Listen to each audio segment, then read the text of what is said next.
Welcome to Honda Talk. My name's Ian Wright. I'm here with Matt Eugenio. Hello, Matt. Hi Ian, how's it going? Pretty good, you? Not too bad.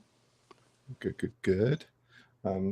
Yeah, I just the kid passed her driving test, and she's got a car now. Fantastic. Yeah, and it's a 1998, not a Honda. Oh, we don't talk about those then. No, but as an exercise, I've been taking her through, doing the fluids and stuff. Right. Checking the fluids. So I had her outside earlier doing the CRV. So she checked the water, checked everything. Everything's good, and gave it a little top up. So yeah, and having her pointing at things and what's that? So she's pointing out components under the hood and stuff like that. That's great. Yeah, I'm a little bit proud. That's good.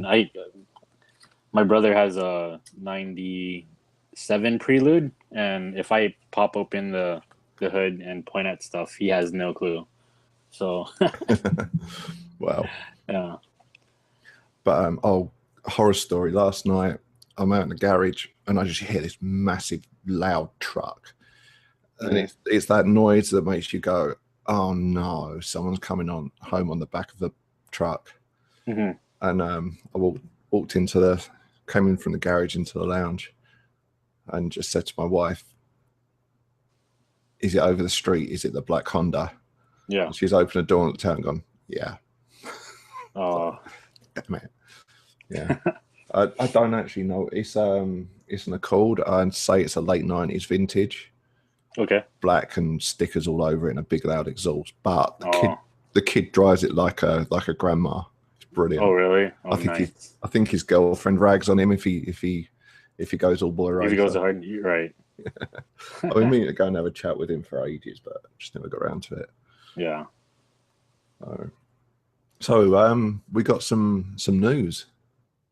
I know. More news than last time, I think. More interesting news, more I think. Interesting, probably, yeah.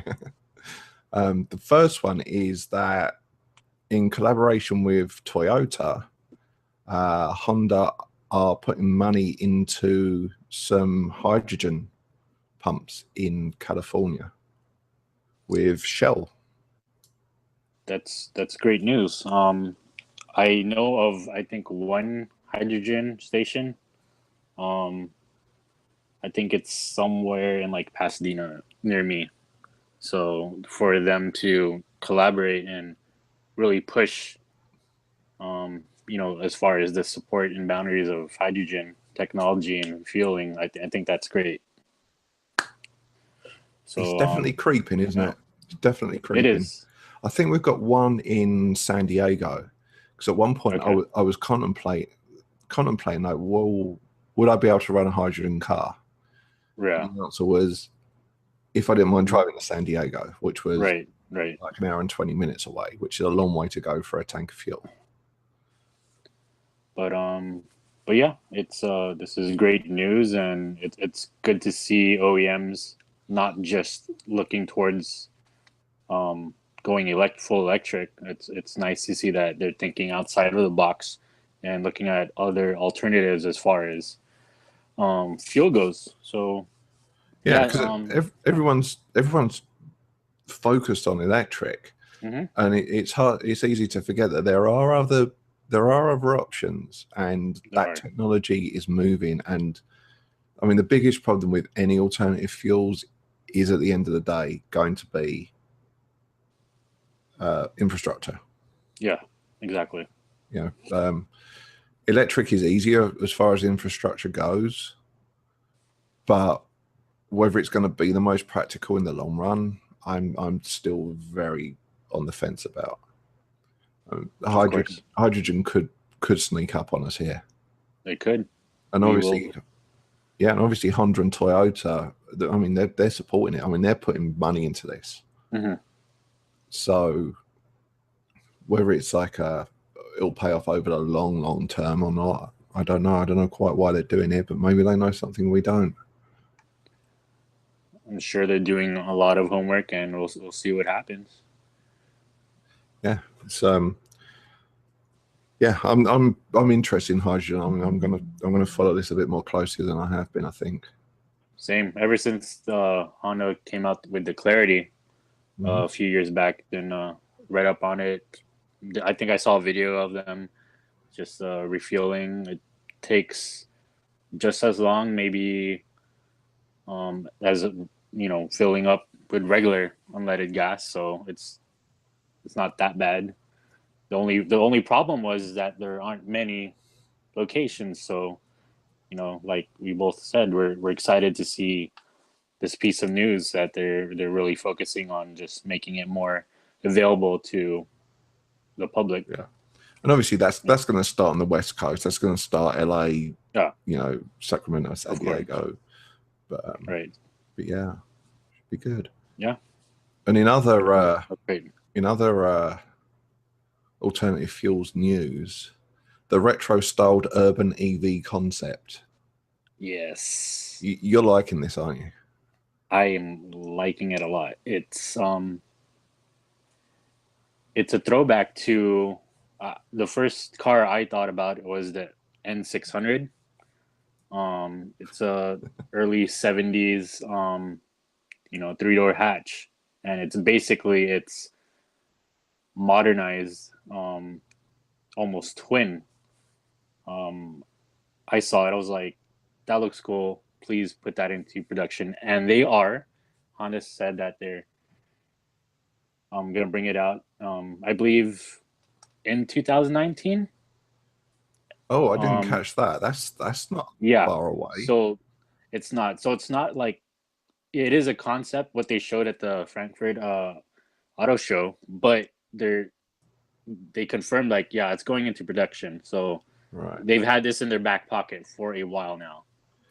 Right. And Do you think that they'll drop some of those, like some of the cutesy stuff, like the messages on in the in on the front yeah. kind of grill area, I I think they might.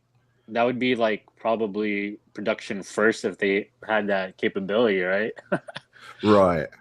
Because I would totally have it programmable where I'm like I'll have it say get out of my way. That'd be cool if yeah. they had that. But yeah, especially because the doors they open the other way as opposed to the conventional way. So that's another thing I don't know they'll keep.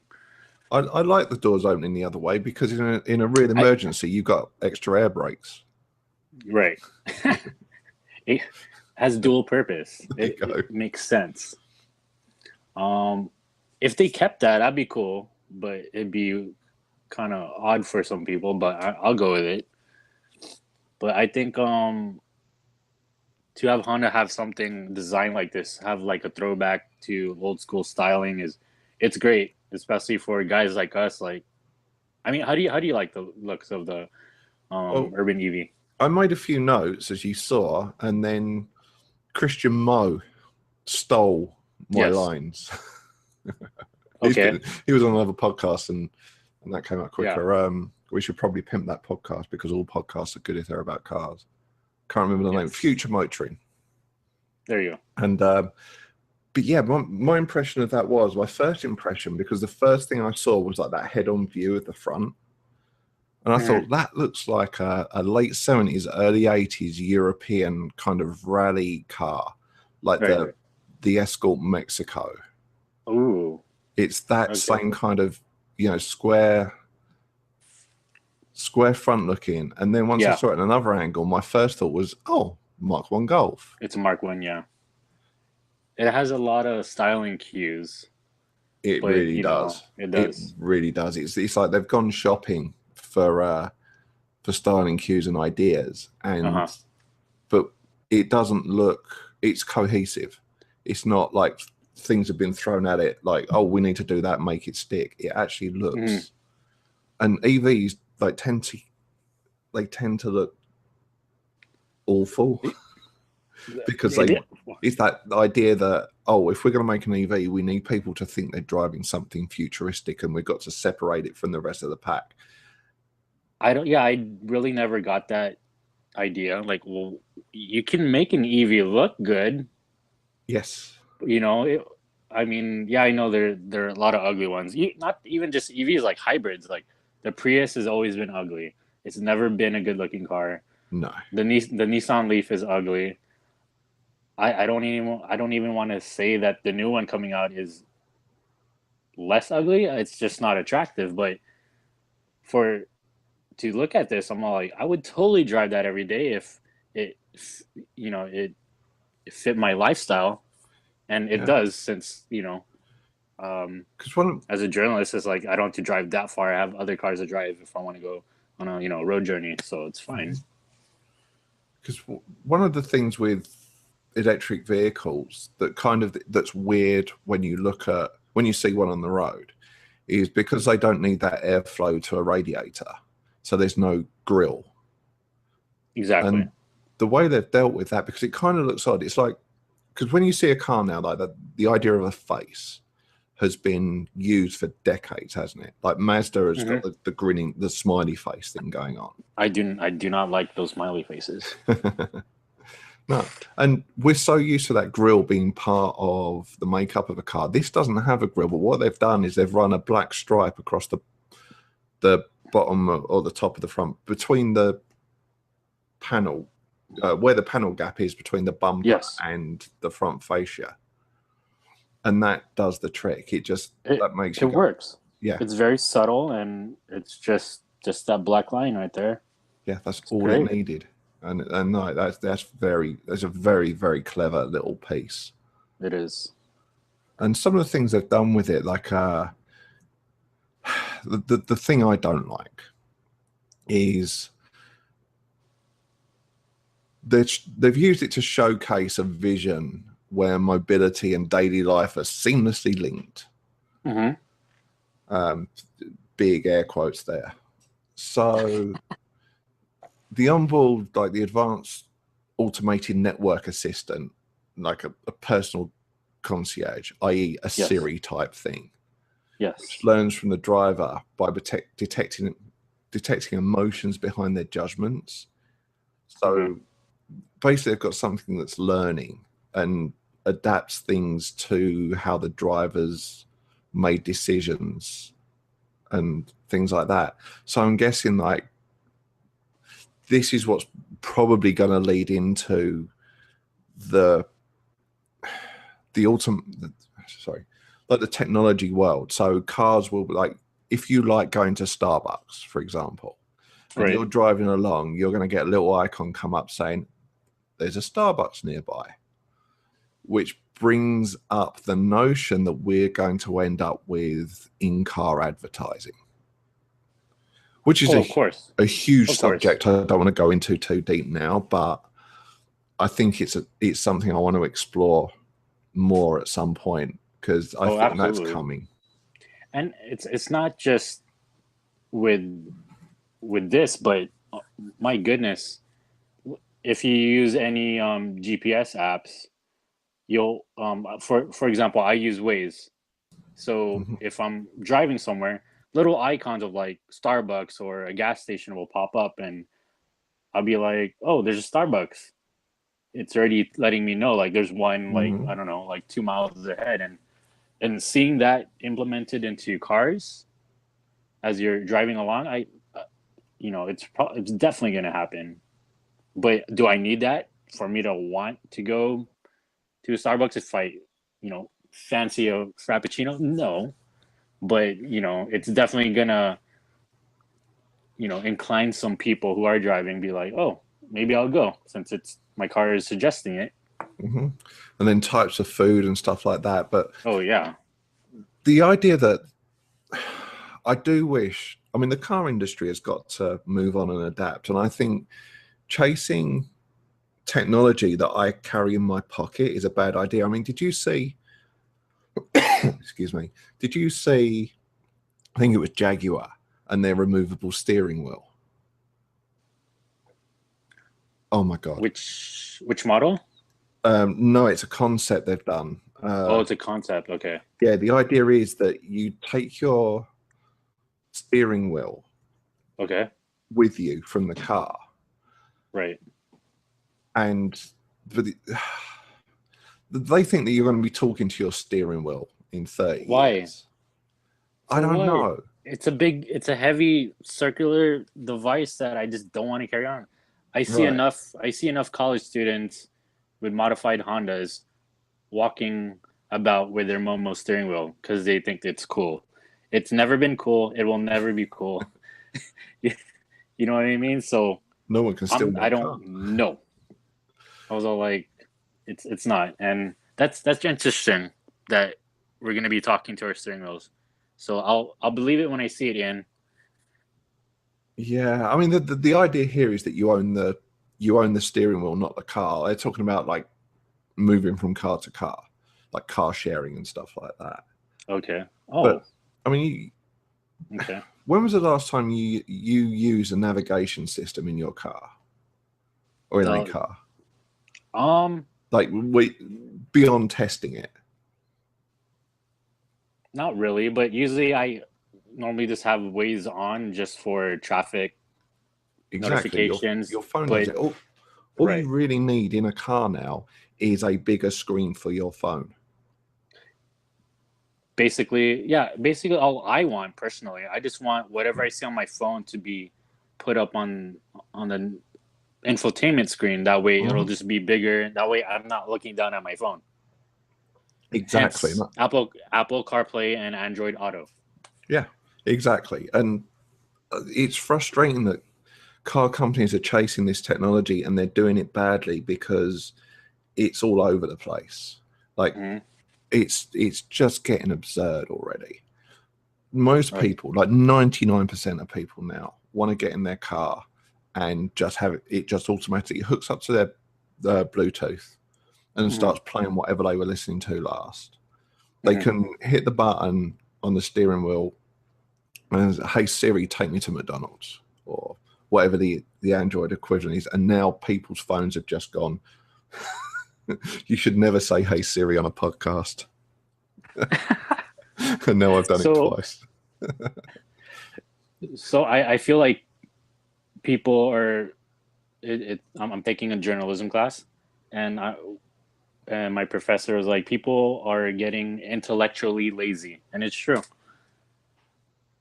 Read as much. They want everything served on a silver platter. So auto manufacturers are trying to find every single way to make it easier for the consumer in every fashion. Well, And sorry, carry on. I'm kind of I'm kind of on the fence about that. We have all these safety um technological advances that I think it's making, we talked about it, making people worse drivers. So, Hmm. I you I know, hate to argue with a man with a degree that's teaching you, but I'm not entirely convinced by that. I mean, every generation says that about the previous generation.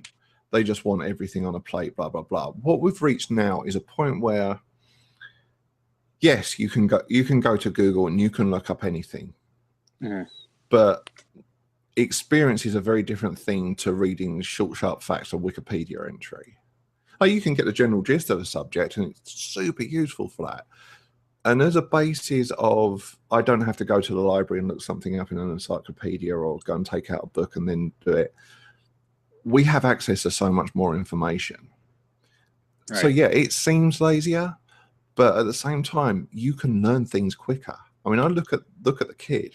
She is so smart; it's ridiculous. And she hoovers information up. Like she'll sit and read a book. She'll sit and read. And if she's reading a book and she goes, "Oh, I'm interested in that subject," she'll go and take a quick Wikipedia course on that subject. She knows she's not learning it in depth, But she's but getting the gist of it. Yeah. yeah, she's getting the gist of it. Like enough to satiate her curiosity, enough to have a couple more facts on the subject, or enough for her to go, "Oh, that's really interesting. I'm going to go and look more into that and learn." Hmm. And like things like when we talk about that, I'm really in my head. I'm having a struggle over the things like the lane keep assist, things like that. If it's the only time that is going to satiate or satisfy enthusiasts like you and I is when it doesn't have false negatives. So once it's 100% correct that I am wandering off my lane before it tries to let me know or engage with me or move the steering wheel to put me back on course, like that's the only time that's ever going to satisfy us. And if you look at lane keep assist technology, like I say, lane keep assist, that's Honda's one, but there are others. But that technology used to be really shit. And like any technology that starts off really bad, it gets better over the iterations. And I think Honda's, when I was driving the last one, it was like, I'd say about 90%. It was very odd things that would throw it off. Like, you know, if you're turning through a junction and there's white lines that cross each other, it would get a little bit confused. And that is annoying. It is annoying. That's why I would turn it off. Right. We need it to be 100% before we use it. Right. But for most people, I mean, people aren't bothered by the odd. It doesn't work. It becomes like if you own that car, you get used to it and it stops bothering you. Like my wife doesn't even notice the windows rattle in the CRV, but because I drive it less, it bugs me because they're there. It's there. Right. You know, people get used to it. But I don't know. I think I don't know where we're heading with all this. I really don't. I think this is a really interesting time.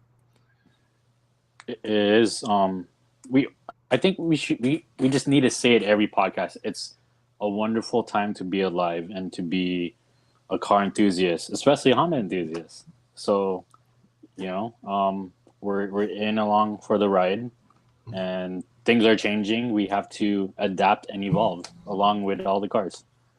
Certainly. What else was there on the EV? Yeah, because there was some interesting little bits. Yeah, I just saw that electric has cool doors. The interior looks pretty neat. It does. It looks living roomy, and that huge. It is. That huge screen. It's a screen all the way across, which is that's not going to be in the production car in 2 years' time. Right. There's no way. And that crazy Jetsons like steering wheel is going to have to go too. Right. But yeah, like if I say if they are going to make it, we keep forgetting like it's already in the plans for production. So I think it looks great. This is something for me. It's like all they're making. It's like a remake of a good film, and they're just putting some futuristic touches on there. Yeah, and then there's that little thing about the communication using the bumpers, like screens in the bumpers. That won't be on there. No. That will not pass the highway safety regulations. No, and could you imagine the cost of those things at the moment you tap one? Right. Here's one thing I saw. So when you're charging your car during so the energy if it's fully like charged up, it'll power your house.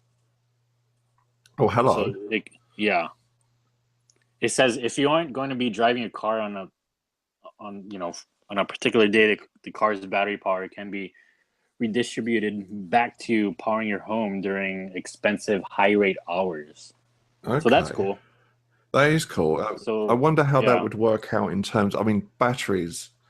The problem with batteries. There's lots of problems with batteries, but one of the main issues is batteries tend to only have a lifetime, like a charge cycle lifetime. Sure. Mm-hmm. I don't know what the current car ones are, and obviously that's going to become less of an issue as batteries get cheaper, which they will do. Exactly. But yeah, I mean, the idea of that, and even for emergencies, yeah, I mean, if you have a power outage, that's actually kind of cool.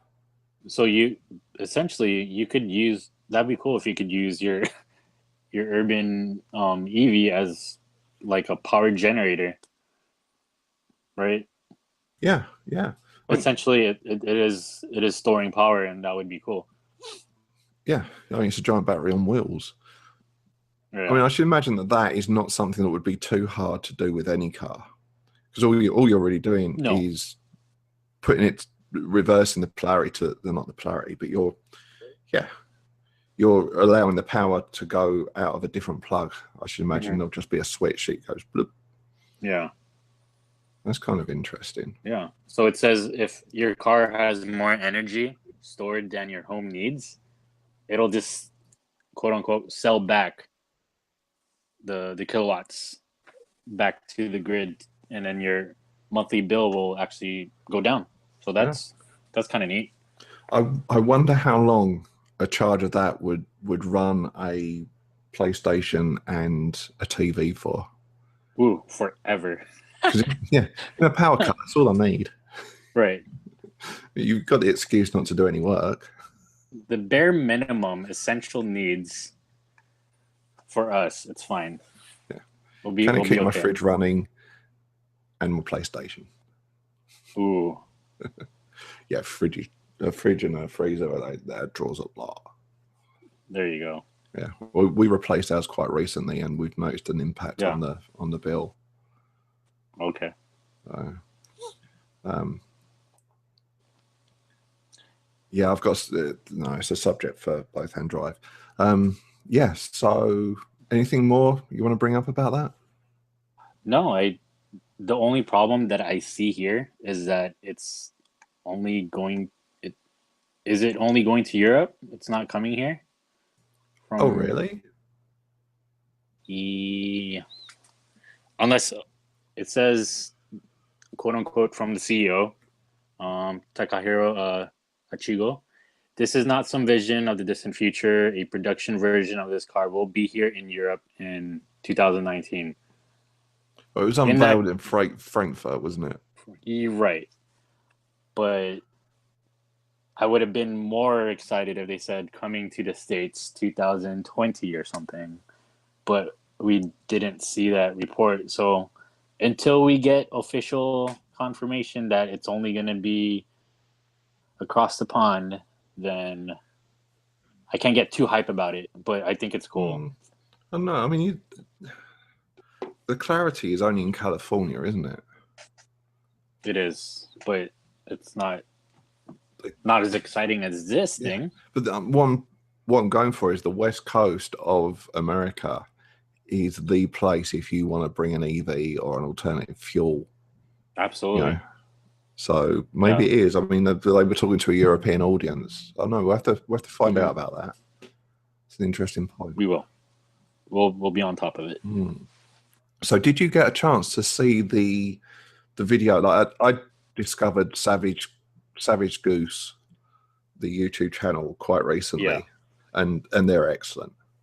I haven't yet. I haven't seen any of his stuff. I saw a little bit of the video. Didn't quite finish it, but Well, Go ahead. He's done a couple of reviews of the Honda Civics, like different Civics, and they're like half-hour long each. I mean, and the guy's really good. Like his observation is terrific, and his knowledge is deep. And he's got a guy with a workshop, and they put it up on the ramp, and they have a look around underneath and what have you. So if you want a proper in-depth video review of the Hondas, they're really good. But one of them that caught my eye today was they had an S2000 as a no, it was a GT86. I beg your pardon. It was a GT86 they had as a project, and they turbocharged it, and that became a huge pain in their backside. So while it was still stock, they took an S2000 of 2000 and I want to say 4. There was only a 7-year gap between the S2000 and the GT86 they had, or the FRS, whatever it was they had. Right. And they basically made this video talking about which one would you rather have. They take it to a track. The GT86 goes around faster. They swap drivers and stuff, and whoever drove it, the GT86 was basically faster. Okay. And this is when it was stock, right? The GT86. Yeah. Okay. Yeah. And they both came to the conclusion that which one would you rather have? The S2000. But the GT86 is slower. Rather have the S2000. Like, the S2000, you know that engine is going to go the distance. You know the car's going to go the distance. Yeah. They weren't so sure about the 86. But the reason I brought that up is because you have just been driving an 86. Yes, I have. And you have driven S2000s. Yes, I have. And what do you reckon? Which does what they say make sense to you? It does. I would definitely pick the S2000 over the GT86 or 86 or BRZ or FRS, whatever you want to call it. It's not even. It doesn't even have to do with, brands aside. Just looking at the car, as you mentioned before, the engine will go the distance. Just the way that engine performs, it's the way it revs. It just suits my driving style. And that chassis is just superb. If you pit those two, like, I think I've driven both stock for stock. S2000 is still a bit faster, obviously, with more power, but in terms of chassis rigidity and handling, that S2000 is hard to beat. We kind of talked about which one would we have, right? The 86, S2000, Elise, or Boxster. It's when you come across like a 2-seater kind of sports car, you're gonna come across S2000. It's not gonna be everyone's first choice, but it'll always be up there for sure. Yeah, because if you go and look at the ads, go and look for one in the same range. Say you've got 16 grand, and you can go and buy an S2000, or you can go and buy a GT86. You're going to get a newer GT86 than you are an S2000. That's a fact. Sure. And maybe even better condition, but that S2000 is still so much car that why wouldn't you? Exactly, and it still holds up. It's a bit older, but it still holds up in terms of looks. It really does. And we can't really say there's a lot of differences in terms of technology, because the GT86 is pretty much a basic sports car. It doesn't have anything crazy that the S2000 doesn't have. Oh, and so you're not missing out much, in terms of the time gap. No, and if you want Bluetooth adaptability in an S2000, that's a simple operation, isn't it? Absolutely. Just get an aftermarket head unit, just pop it in, and then you're good to go. Yeah, which you're probably going to do anyway, because the S2000, the stereo system was crappy. Yeah, shit. Yeah, and right. I mean, that car was so driver focused that they were like, "Yeah, you don't need a stereo. We'll just hide it. We'll put it under a flap." Yeah, it's an afterthought, and everyone understands. So you're good. Yeah. That's kind of interesting. It was my recollection. I drove, I think it was an FRS quite a while ago, and I didn't have much time in it, but I do remember just being totally unimpressed by the engine. It felt like it didn't feel like an engine that cared. It doesn't have a lot of character. It's very it's linear, but it doesn't excite you. I totally get it. You put your foot down, you're just kind of waiting. You're just watching it slowly rev up. It's punch an S2000 will. And it sounds good if you're not driving it. I like. Yeah, it sounds better from the outside than in, but the particular one I had um sounded a bit better. I think because it had a TRD exhaust. So and then the intake noise was being funneled through the speakers. So Ugh. it was yeah, it's kind of weird, fake, sound, but it was a bit more exciting than a standard FRS or BRZ. I'll give it that. It's kind of cool. Yeah. All right, so questions. We haven't got a lot of questions this week because I kind of forgot to put out the call. It's my fault. It's okay. But we do have two. We've got one left over from last week. Our friends, 10/10th podcast. 10/10th podcast. They wanted to ask a question on the S2000 again. How do you feel about LS swapped S2000s? Ooh. I don't have much feeling. I just don't like it. I'll be honest. I don't want to lie to our listeners. It's just something you don't do. I don't. It's weird, but until I drive one and be like, oh, it's cool, I can't really say anything. I hate to have an opinion on something I have no firsthand experience with, but I just think it's weird. Yeah, fair enough.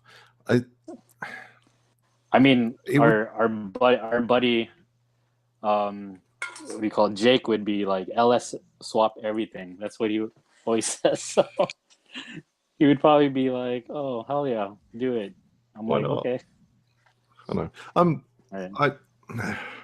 I don't tend to be one of those people that. I mean, if you want to LS swap anything, LS swap anything.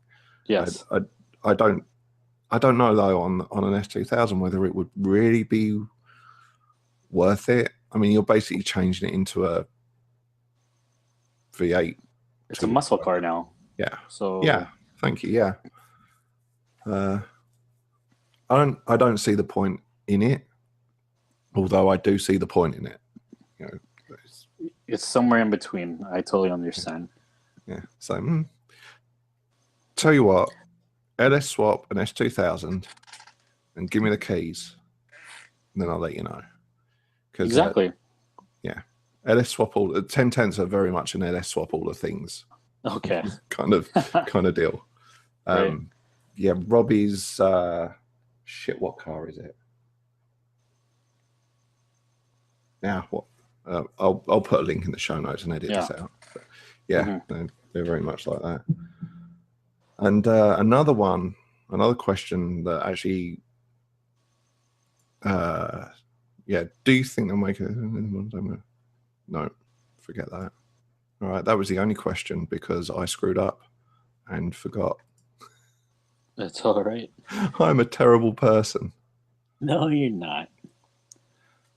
But I want to mention one thing about like engine swaps.